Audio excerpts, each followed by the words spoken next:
Muy buenas tardes. Qué gusto encontrarnos una vez más en este su programa Un Pueblo que Camina. Amigos y amigas, sean ustedes muy bienvenidos. Este es un espacio radial de los movimientos laicales de la diócesis de La Tacunga, donde se comparten reflexiones, motivaciones y el estudio del catecismo de la Iglesia Católica. Se transmite todos los sábados desde las 18 a 19 horas a través de Radio La Tacunga y por las redes sociales, bajo la conducción de su amigo y servidor Juan Zorrilla.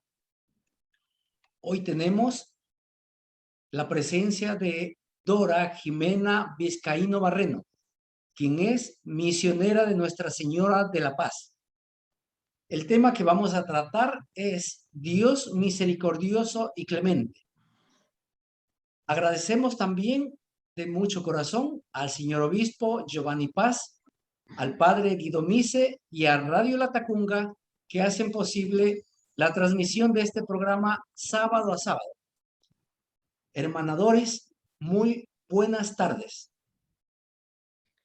Muy buenas tardes, Juanito, y buenas tardes también a todos los amigos y amigas de Radio La Tacunga, quienes están en este momento participando de este programa que sábado a sábado viene dando un aporte de formación, de reflexión a través de la radio a toda la comunidad y especialmente a los laicos de nuestra diócesis.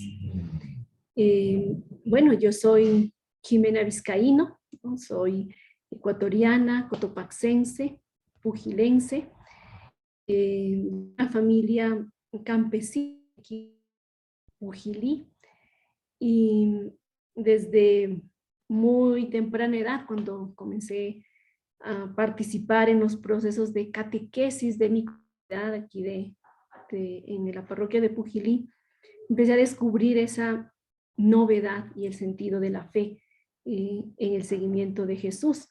Y eso fue poco a poco llevándome también a participar en la vida cristiana de la comunidad como catequista y posteriormente también descubrir ese llamado del Señor a través de la vida religiosa en la congregación de hermanas de Nuestra Señora de la Paz. He participado en la misión aquí en Ecuador, en Colombia, en algunos lugares de Colombia y también en el Brasil. He tenido la oportunidad de participar en la pastoral de migrantes y de la pastoral indígena. Y dentro de ese camino, de esa trayectoria también de vida, he tenido la oportunidad de realizar la formación tanto en el campo filosófico, teológico y bíblico, ¿no? En Colombia especialmente.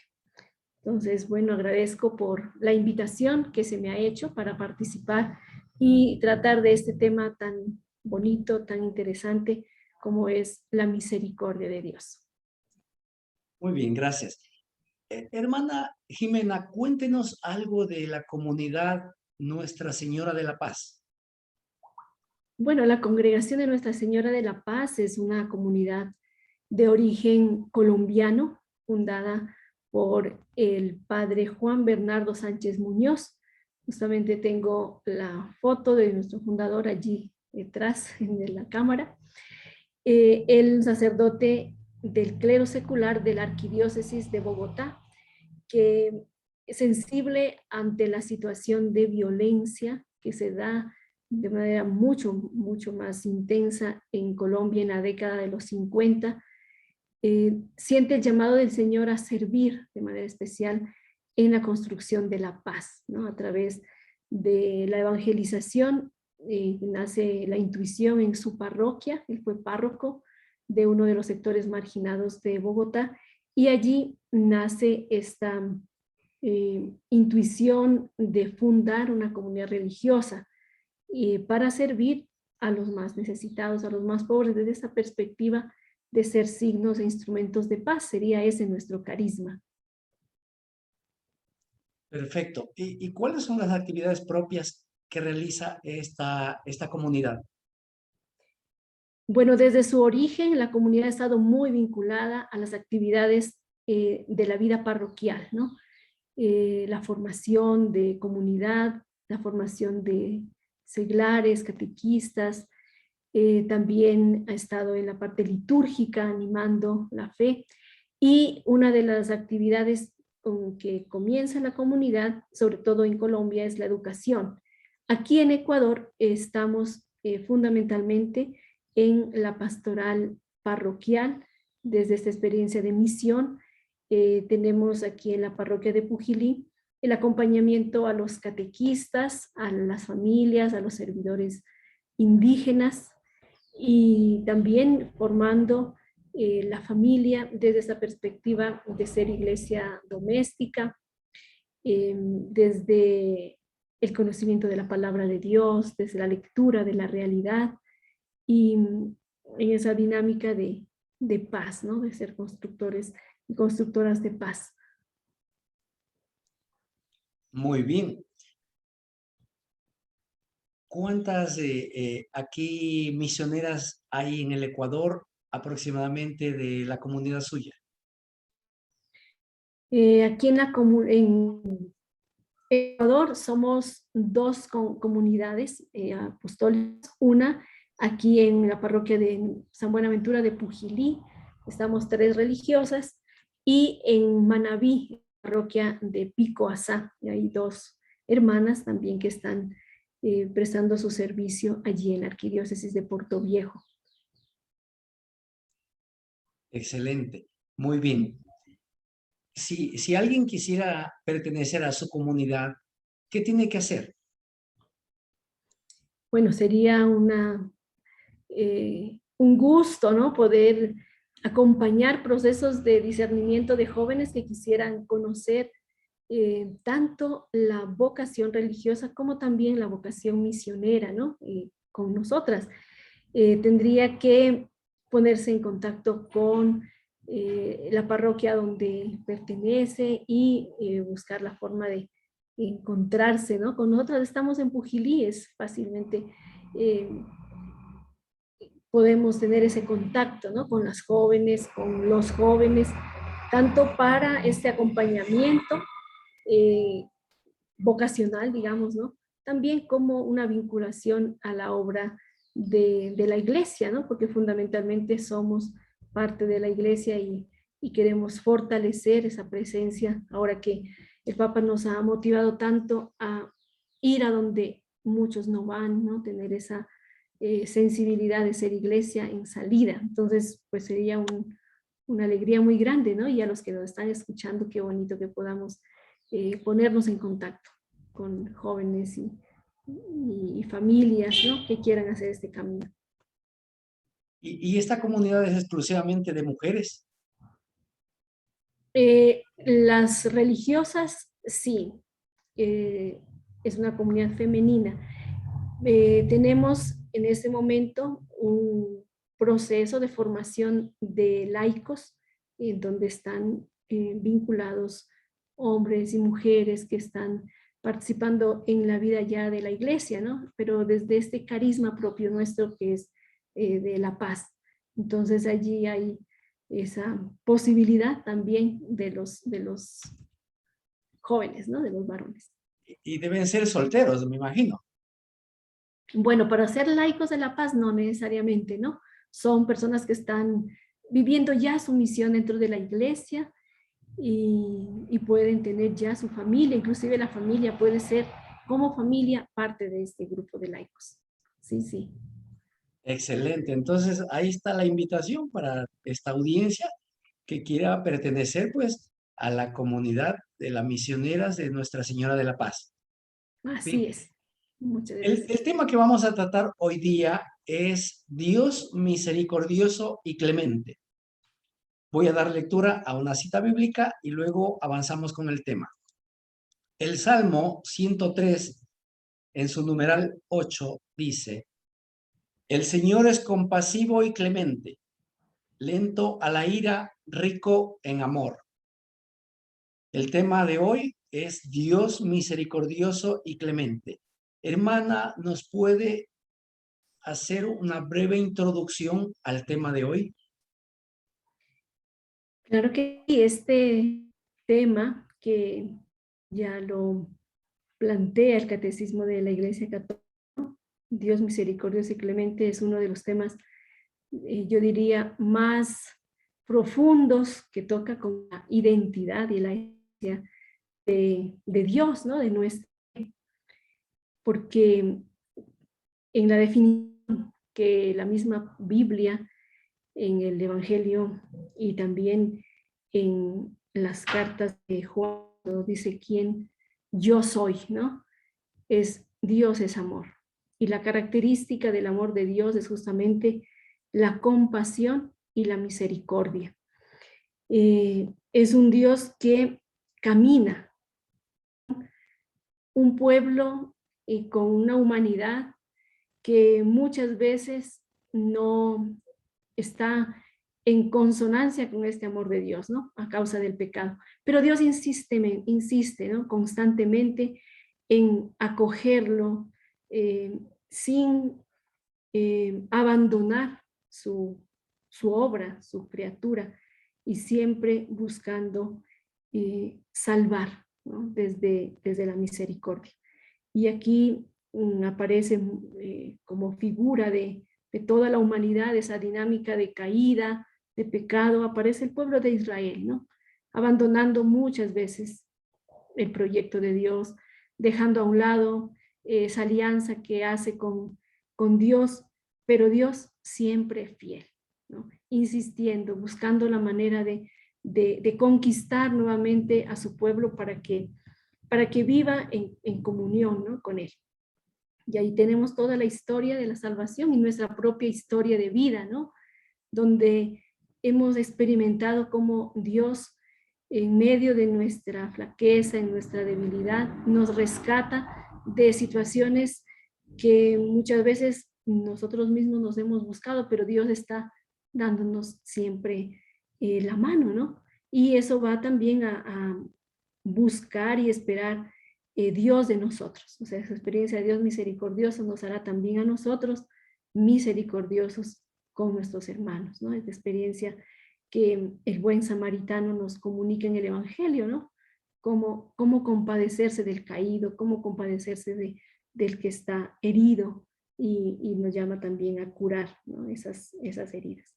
Entonces yo diría, realmente el hablar de Dios misericordioso y clemente nos lleva a lo profundo del corazón de Dios, ¿no? Y que fue revelado por Jesús de esa manera tan diáfana, ¿no? A través de sus acciones, de sus palabras, de sus actitudes y especialmente a través de su pasión, muerte y resurrección. Entonces estamos ante un tema que es la fuente de nuestra fe, la fuente de nuestro camino. San Pablo dice, nosotros vivimos este tesoro, ¿no? En vasos de barro. Y así es, ¿no? En medio de ese barro es como Dios nos va rescatando, salvando, gracias a su misericordia. Muy bien, excelente. Vamos a una pausa y retornamos en un instante.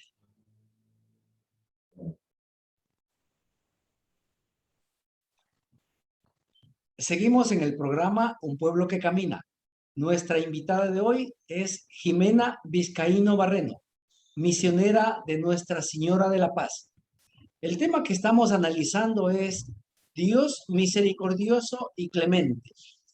Voy a dar lectura al numeral 210 del Catecismo de la Iglesia Católica para su análisis. El 210 dice lo siguiente: tras el pecado de Israel, que se apartó de Dios para adorar al becerro de oro, Dios escucha la intercesión de Moisés y acepta marchar en medio de un pueblo infiel, manifestando así su amor a Moisés, que pide ver su gloria. Dios le responde: yo haré pasar ante tu vista toda mi bondad, belleza, y pronunciaré delante de ti el nombre de Yahvé. Y el Señor pasa delante de Moisés y proclama: Señor, Señor, Dios misericordioso y clemente, tardo a la cólera y rico en amor y fidelidad. Moisés confiesa entonces que el Señor es un Dios que perdona. Una explicación adicional, hermana Jimena, por favor. Sí, justamente este pasaje al que hace referencia el Catecismo de la Iglesia Católica en el numeral 210 es uno de los pasajes que narra de una forma muy viva, ¿no? Cómo actuamos los seres humanos frente al proyecto de Dios, ¿no? El pueblo de Israel fue un pueblo que se fue formando después de haber vivido una experiencia de esclavitud, ¿no? De haber participado de una fe o más bien de una experiencia religiosa que mantenía, ¿no? Los ídolos, y en ellos, en esa experiencia de fe, muchas veces esta experiencia llevaba a fortalecer el sistema de muerte en el que se amparaban los faraones, los reyes, ¿no? Y que esclavizaba al pueblo. Al descubrir esta nueva experiencia de un Dios liberador, comienza el camino de liberación, ¿no? Fundado en una fe en el Dios de la vida. Sin embargo, cuando hay dificultades, como que vuelve atrás, ¿no? No solamente en esta experiencia esta de la construcción del becerro de oro, donde vemos que el pueblo de Israel es infiel a su Dios, ¿no? Ya se veía cuando hay dificultades en el camino, ¿no? Quería regresar, añoraba las cebollas y los ajos de Egipto, ¿no? Igualmente cuando el pueblo de Israel se veía con hambre, con sed, renegó muchas veces, ¿no? de este Dios. Entonces aquí en este relato del becerro de oro nuevamente se ve cómo se cansa, ¿no? Dios, se cansa el pueblo de Israel de esperar a Moisés que iba por una herramienta que les iba a llevar a afianzar más su experiencia de liberación, ¿no? Los 10 mandamientos. Y no llegaba y parece que tardaba, y entonces busca una manera de consolar o de afianzar una esperanza, digamos, pero basada en su misma, en una construcción hecha por ellos mismos, ¿no? Que un becerro que le daba una imagen de consuelo, ¿no? De seguridad, pero sin trascendencia, ¿no?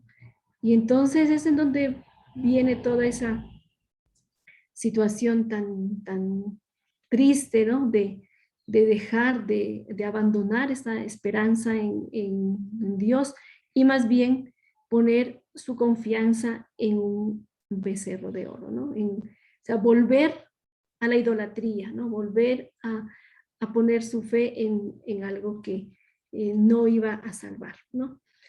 Y es interesante ver cómo Dios aparece aquí en el relato bíblico, que Dios se enoja, ¿no? Se enoja y quiere abandonar su alianza, dice al pueblo que le ha abandonado, ¿no?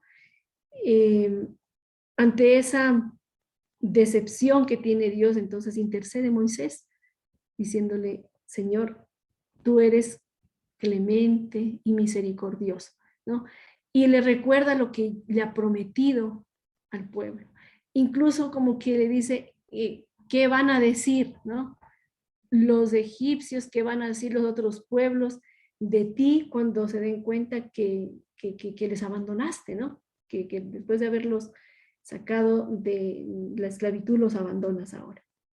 Y tiene como último recurso recordar a quienes sí han sido fieles, ¿no? Recuerda a Abraham, a Isaac, a Jacob. A ellos tú le hiciste una promesa, ¿no? Y Dios accede. Y bueno, y no accede obligado, ¿no? Sino accede porque ama realmente a su pueblo. Y entonces afianza su amor y decide seguir caminando con este pueblo que una vez más le había abandonado, ¿no? Entonces, ya desde aquí vemos desde el Antiguo Testamento, y es muy interesante cómo esta revelación de la misericordia de un Dios que es compasivo ya está al comienzo, ¿no? Del camino de Israel. Aunque después vamos a ver cómo hay una imagen, como que se contrasta con una imagen de que Dios castiga y todo, pero ya aquí se ve algo que ya Jesús nos va a mostrar de una manera muy plena, ¿no? El Dios de la misericordia. Entonces, bueno, yo diría que Dios en su pedagogía fue mostrando, ¿no? La identidad de Él, ¿no? Tal vez nosotros y el pueblo de Israel también en el Antiguo Testamento nos demoramos mucho en comprender, ¿no? ¿Qué es lo que Dios quiere revelarse? Él ya mostró su misericordia y su compasión desde el comienzo, ¿no?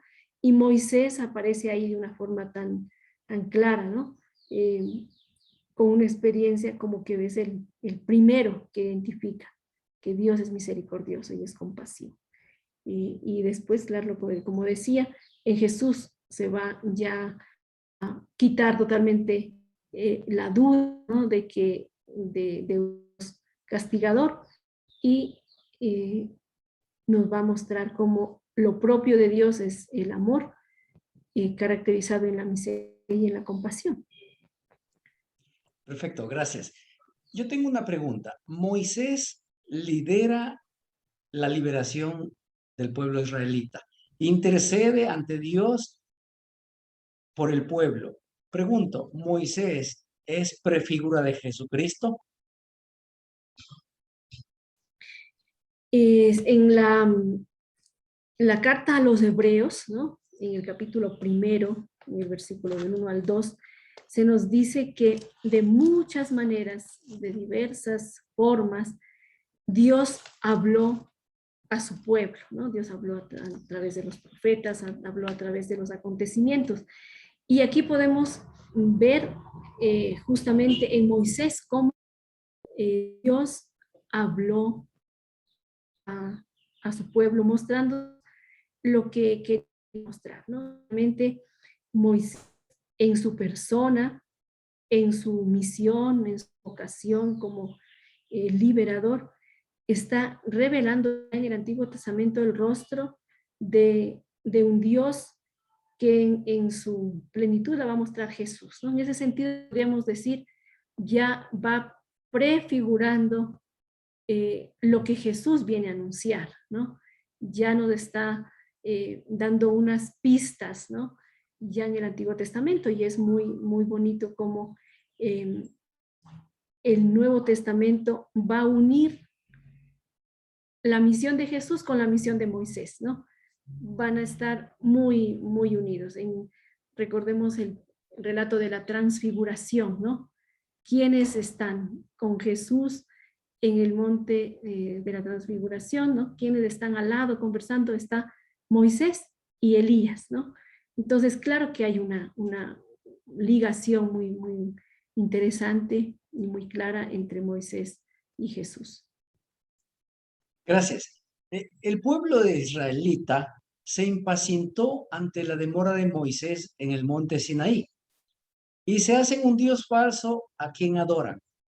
Pregunto, ¿nos pasa eso hoy? ¿La gente se impacienta?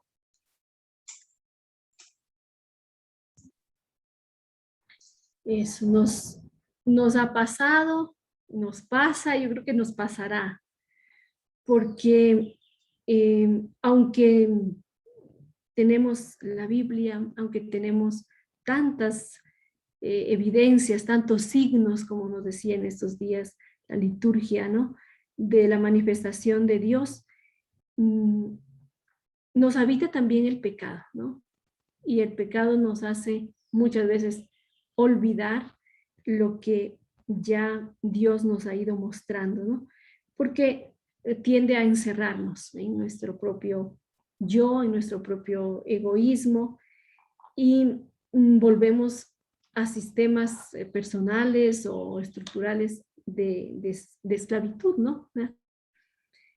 Tenemos un don de la libertad, ¿no? Deuteronomio dice, puesto ante ti la vida y la muerte, ¿no? Elige la vida y vivirás. Y muchas veces nosotros no elegimos la vida, ¿no? Y esa es la dinámica muchas veces, ¿no? Del ser humano.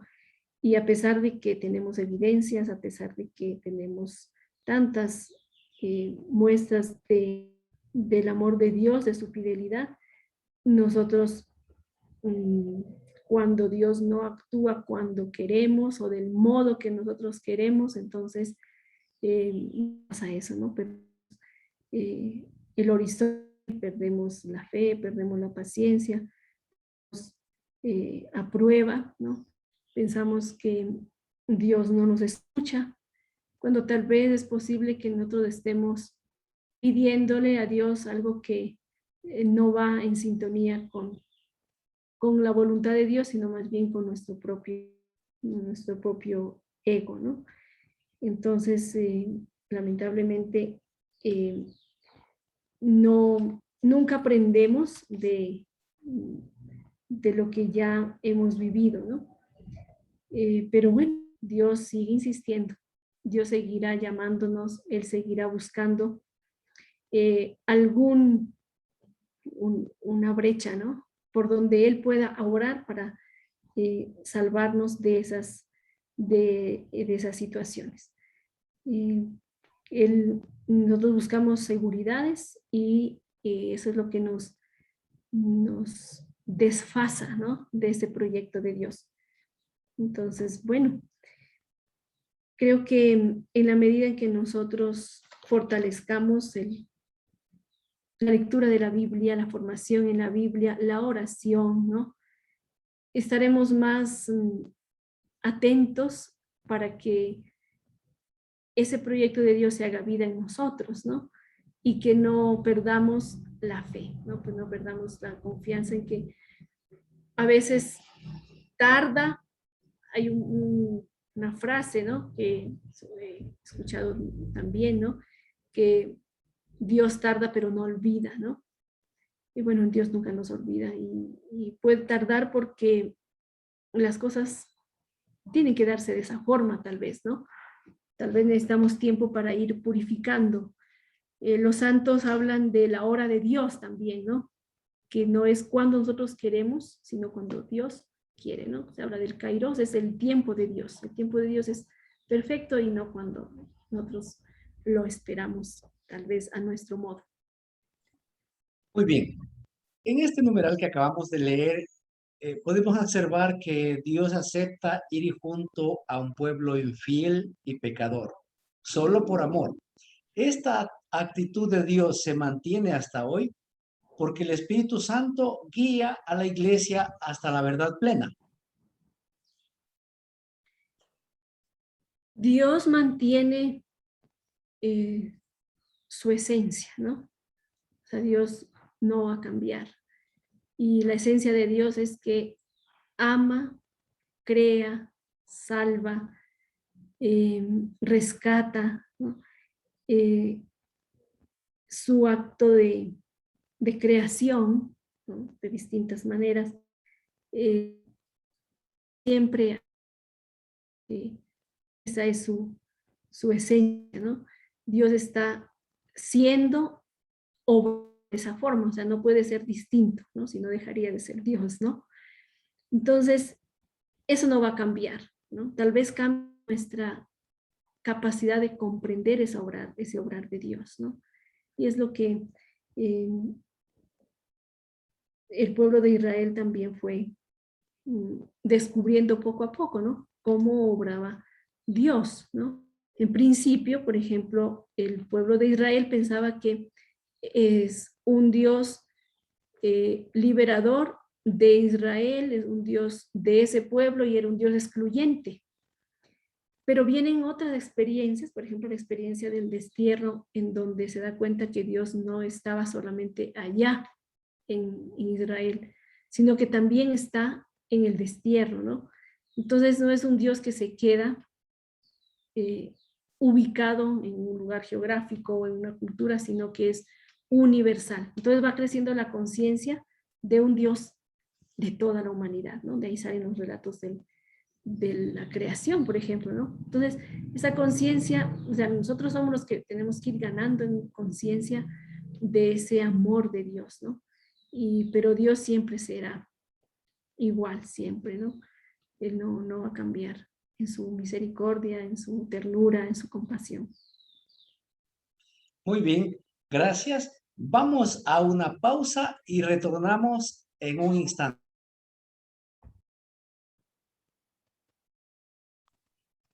Continuamos con el programa Un Pueblo que Camina. Nuestra invitada de hoy, Jimena Vizcaíno Barreno, misionera de Nuestra Señora de la Paz, con quien estamos analizando el tema Dios misericordioso y clemente. Voy a dar lectura al numeral 211 para su respectivo análisis. El nombre divino Yo Soy, o Él es, expresa la fidelidad de Dios que, a pesar de la infidelidad del pecado de los hombres y del castigo que merece, mantiene su amor por 1000 generaciones. Dios revela que es rico en misericordia, llegando hasta dar su propio Hijo, Jesús, dando su vida para librarnos del pecado. Revelará que él mismo lleva el nombre divino. Cuando hayáis levantado al Hijo del Hombre, entonces sabréis que yo soy. Hermana, una explicación adicional a este numeral.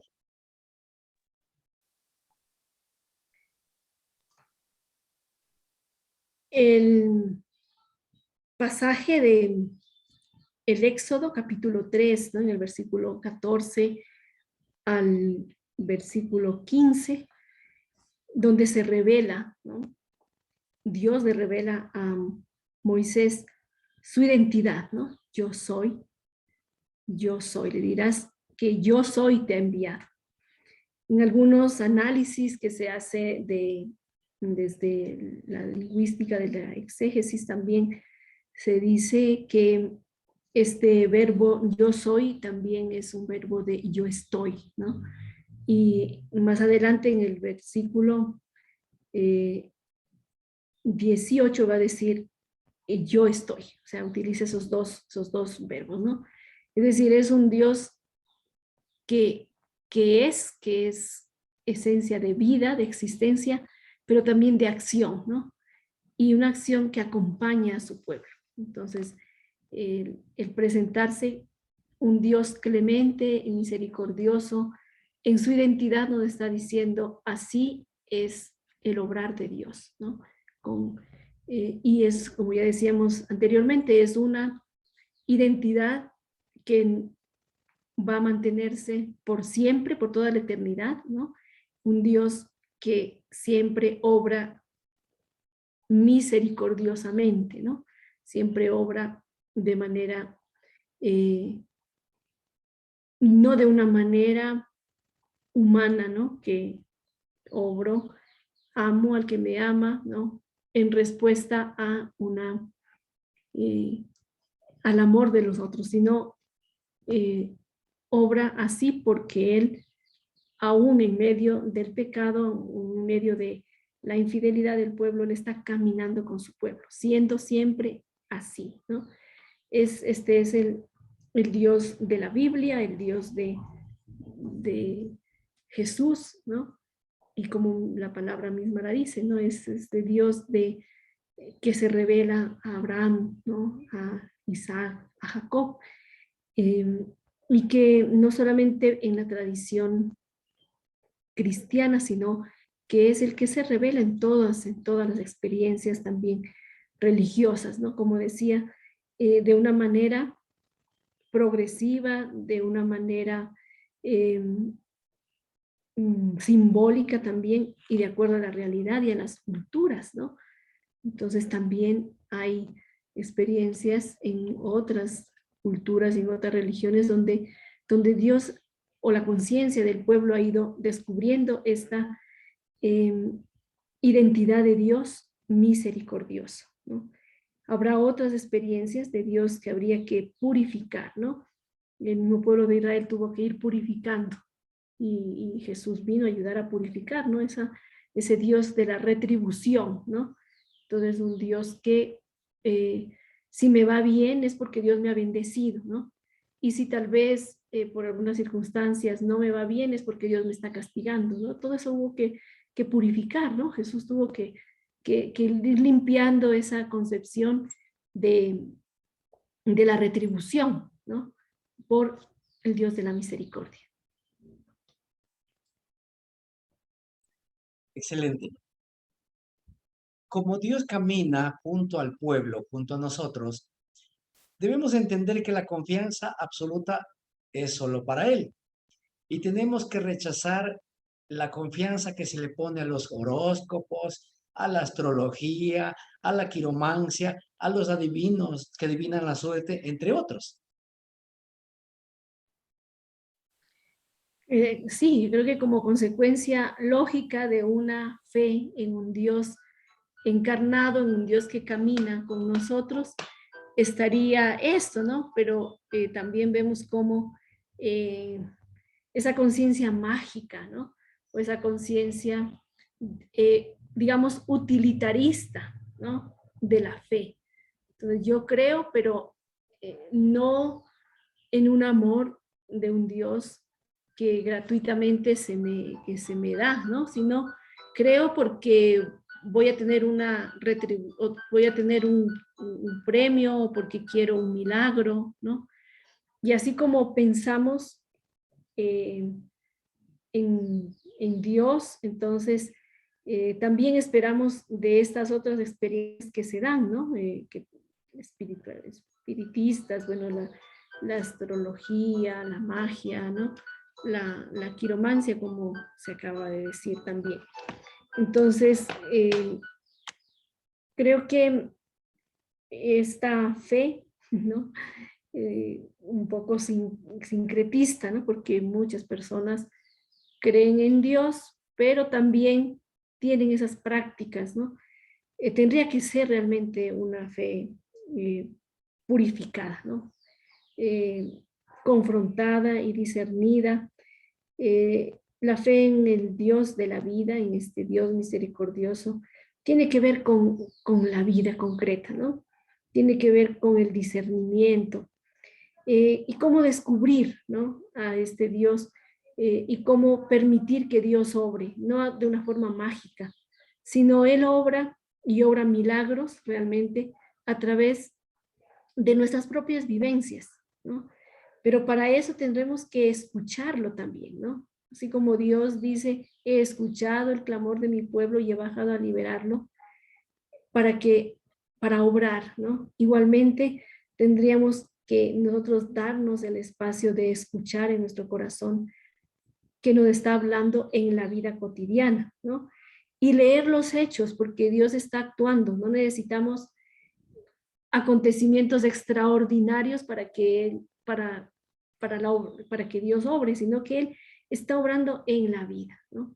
Lo que pasa es que nosotros en medio de tantos ajetreos y tanto ruido, no percibimos cómo Dios ya está haciendo su obra, cómo está haciendo su creación, cómo está otorgándonos todo lo que necesitamos para ser felices, ¿no? Y a veces no nos damos ese espacio de escuchar, de leer a Dios en la vida. Y nos desencarnamos, ¿no? Y empezamos a buscar otras formas que nada tienen que ver con nuestra fe, ¿no? Que nada tienen que ver con nuestra experiencia de discípulos misioneros de Jesús y del reino, sino más bien caemos en un mercado, ¿no? Un mercado espiritualista, religioso, un poco infantil de lo que sería la fe. Muy bien. Decir que Dios es misericordioso y clemente es equivalente a decir que Dios es amor?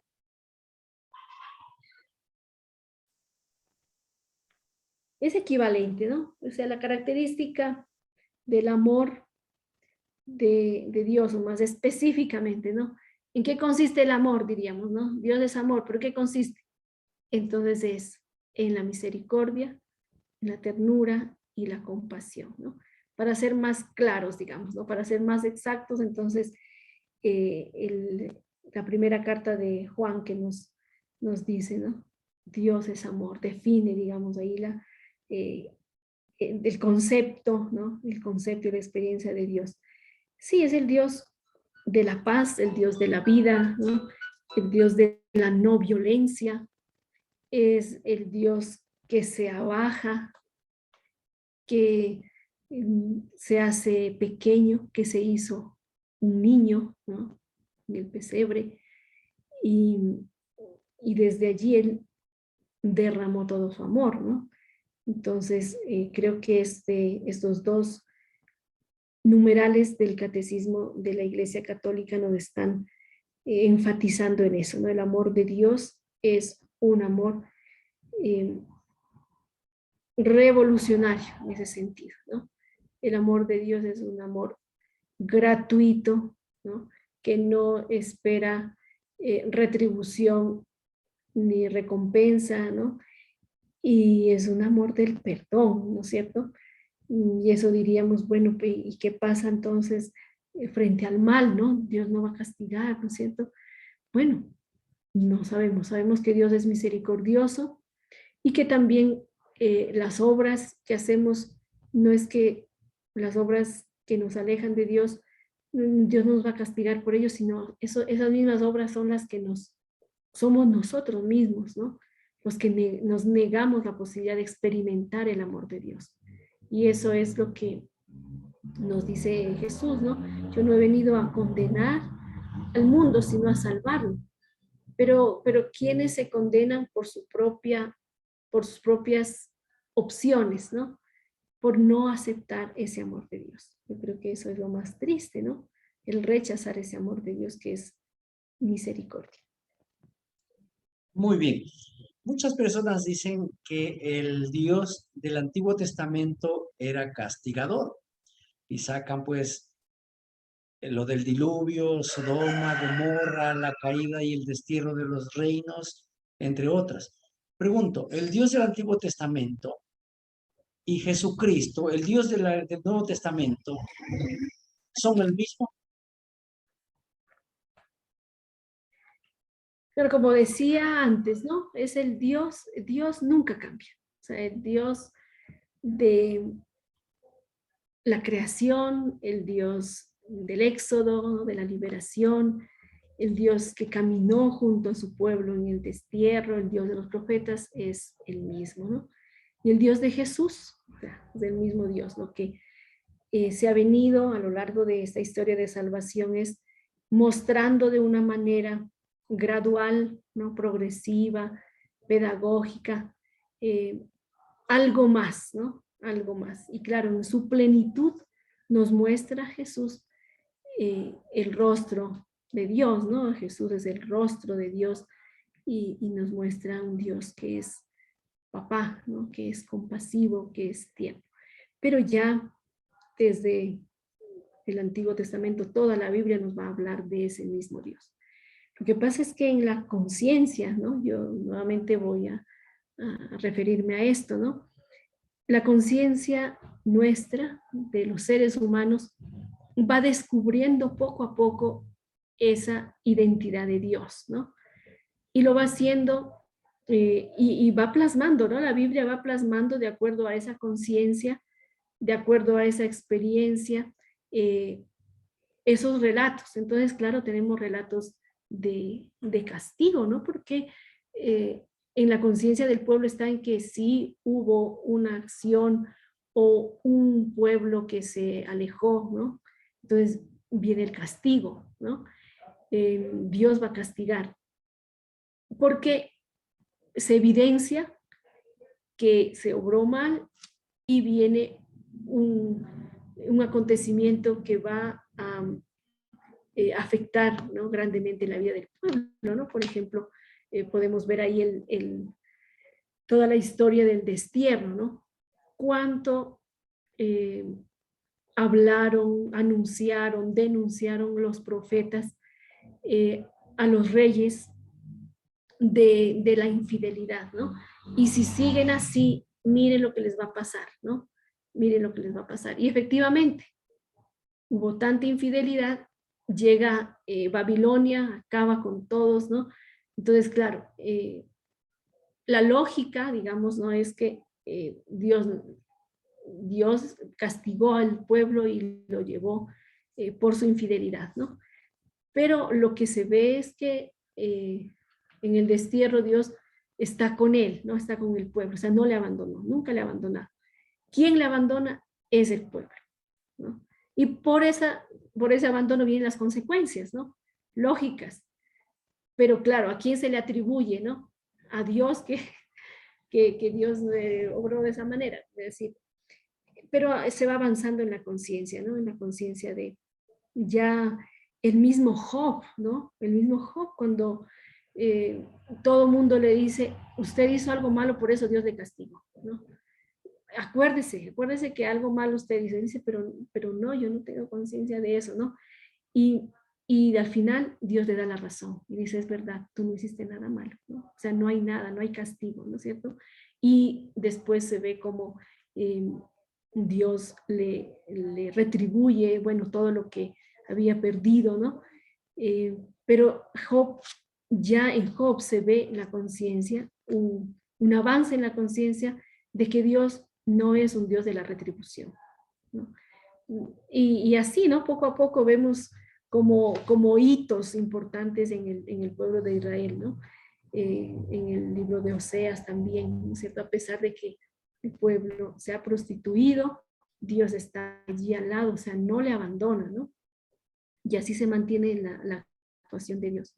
Entonces, en que va a aparecer que Dios castiga, ¿no? Por ejemplo, Sodoma, Gomorra, que Dios bueno, en ese relato mismo del becerro de oro, ¿no? Como que Dios se arrepiente, ¿no? Y dice, se arrepiente de crear, se arrepiente de haber hecho una alianza con el pueblo, ¿no? Pero claro, eso está en la conciencia del pueblo. Dios va a obrar, nos lo muestra Jesús, ¿no? Siempre buscando salvar al hombre, siempre buscando, y ahora buscar salvarnos a todos juntos, como el Papa Francisco nos ha hecho caer en la cuenta muchas veces, ¿no? Que no solamente es pensar en la humanidad, es pensar en todo esa obra creadora, en toda la casa común, ¿no? La que tenemos también nosotros una gran responsabilidad que cuidar. Muy bien, vamos a una pausa comercial y retornamos en un instante.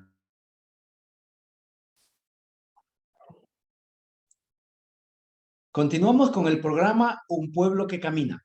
Nuestra invitada de hoy, Jimena Vizcaíno Barreno, misionera de Nuestra Señora de la Paz, con quien hemos analizado el tema Dios misericordioso y clemente.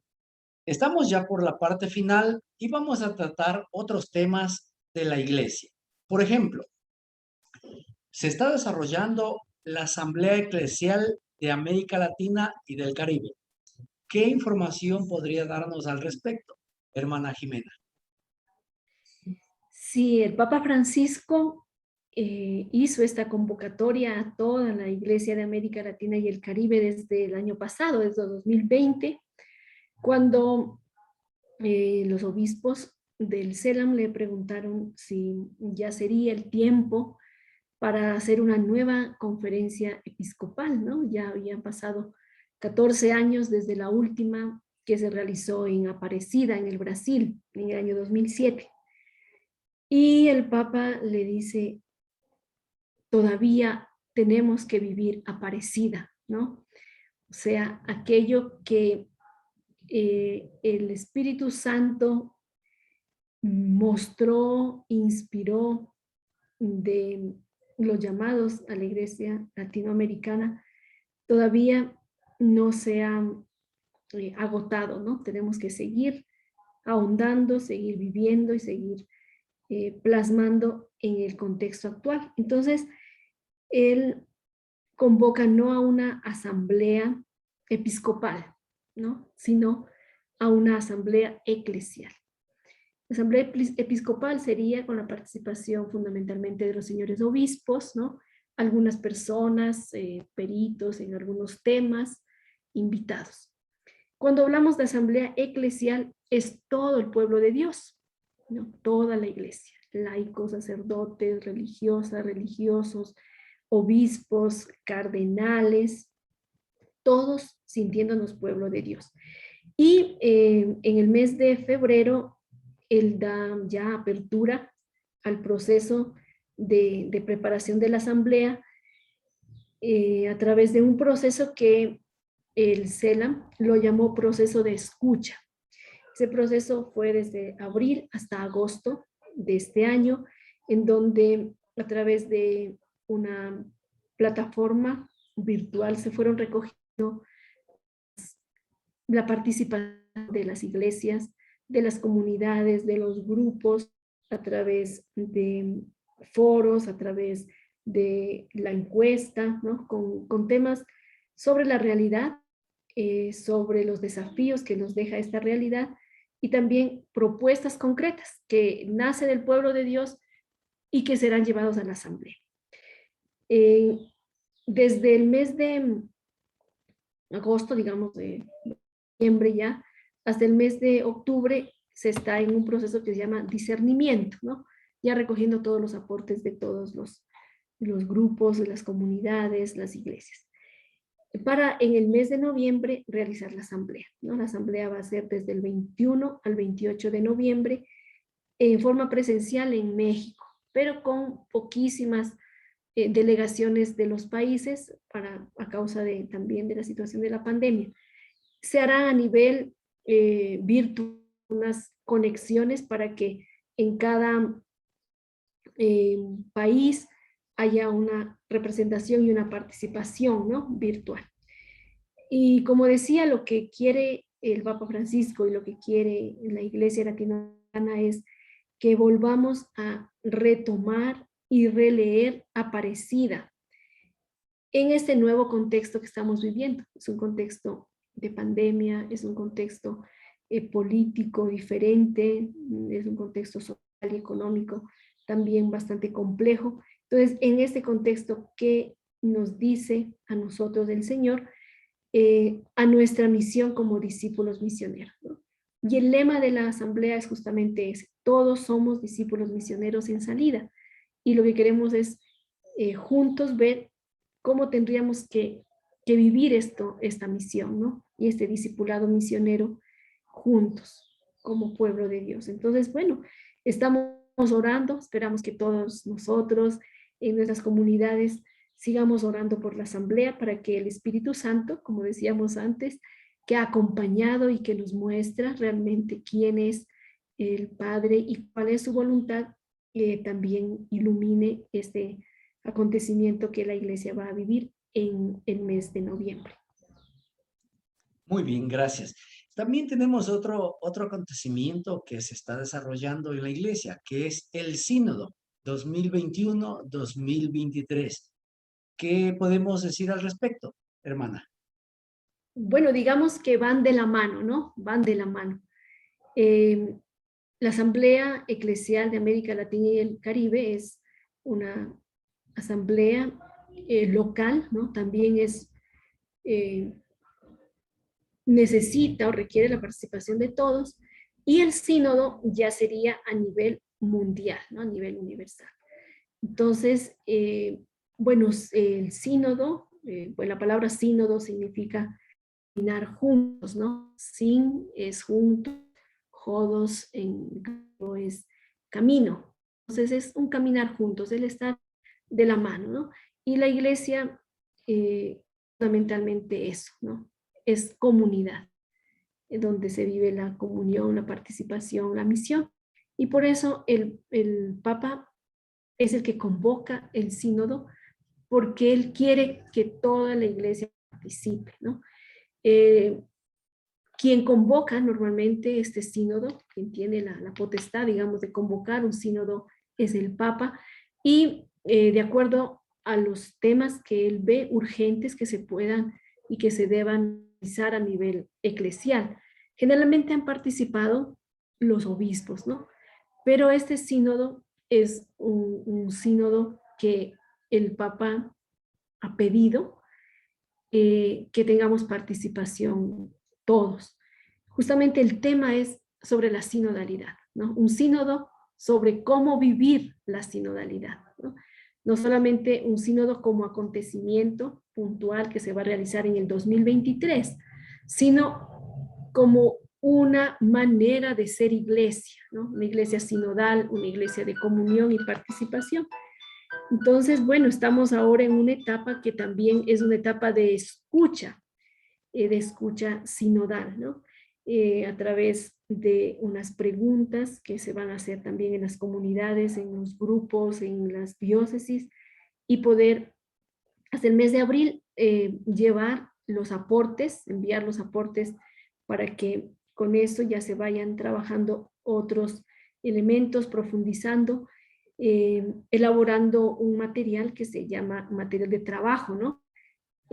Ya para ir retroalimentando esta asamblea, o bueno, este sínodo, ¿no? Que ya es más que asamblea porque cobija a todo el mundo. Entonces, el tema es la sinodalidad, comunión, participación y misión. Y estamos todos invitados a participar, sintiéndonos uno. Y como Dioses de la Tacunga, justamente estamos en eso, el día de el miércoles 27 se realizó una asamblea para buscar caminos y ver cómo entre todos vamos trabajando y contribuyendo tanto a la reflexión del sínodo como también a nuestra propia vivencia de sinodalidad aquí en nuestra iglesia particular. Estamos en comunión con el Papa Francisco, con sus búsquedas que son realmente inspiración en el espíritu, ¿no? En este momento que estamos viviendo como iglesia. Creo que el sínodo, como la asamblea eclesial, también son horas de Dios, ¿no? Tiempos de Dios, kairos, como se dice en la Biblia, ¿no? Y que esperamos que sepamos aprovechar al máximo para sentirnos iglesia en comunión y en participación. Muy bien, gracias. Estamos en la parte final. Vamos al segmento de saludos. Nuestro saludo a toda la audiencia que nos sigue por Radio La Tacunga y por las redes sociales. En especial a la comunidad misionera de Nuestra Señora de la Paz. Deben estar pendientes de la participación suya. También un saludo a todos los laicos organizados en diferentes movimientos, a los sacerdotes, religiosos y religiosas, y a todas las personas involucradas con los diferentes servicios y ministerios de la Iglesia. Hermana, le agradezco a nombre del programa una vez más por haber aceptado participar en esta conversación, explicándonos este importante tema del catecismo. La dejamos en sus palabras finales, por favor, rapidito, porque estamos sobre el tiempo. Bueno, yo la agradezco, Juanito, por la invitación que me ha hecho, por la oportunidad de preparar, ¿no? A través de las preguntas, de leer la palabra otra vez y encontrar nuevamente esos rasgos de este Dios de la vida, ¿no? De la misericordia. Quiero animar a todos los laicos, a todas las familias que están escuchando este espacio a que sigan caminando, ¿no? Caminando como discípulos misioneros y misioneras de Jesús. Y como decía, leyendo esa obra de Dios, ese amor y esa misericordia en lo cotidiano de nuestra vida. Que bueno, como hermana de la paz es una alegría también poder participar y compartir algo de la experiencia, ¿no? De este Dios de la vida y de la paz. Y que en este momento que vivimos en nuestro país podamos ser constructores, que podamos contribuir con nuestro granito de arena, con nuestras actitudes y acciones en esa paz que necesitamos tanto en nuestro país, en nuestras familias, en el mundo entero.